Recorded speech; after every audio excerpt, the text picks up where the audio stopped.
მოგესალმებით, მე ვარ მინადა სულამანიძე, ბარდუღნის საჯარო სკოლის მე-9 კლასის მოსწავლე. მე ვიღებ კონკურსში მონაწილეობას, წელს ვიქცეთ ლექსად და წაგეკითხავთ მუხრან მაჭავარიანის ლექსს საქართველო.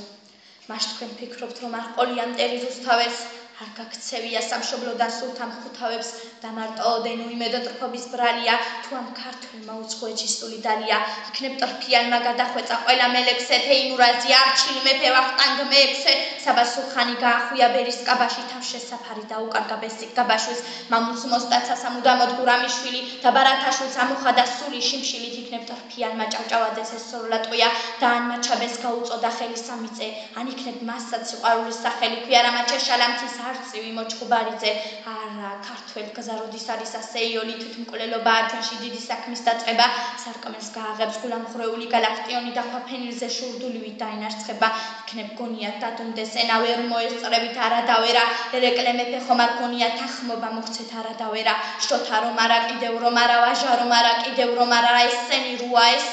ესენი რუა, ახლა კიდურა სოლომონ რომა, ყველავ დაიკუხო საქართველო მაირი ჟაჟებს დილა მოაკრიალა, ტოროლაცა შეასყდება იარად მიწიანად, ჩირგვიანად, ხიანად, საქართველო ყვავის ყველა ფრიანად,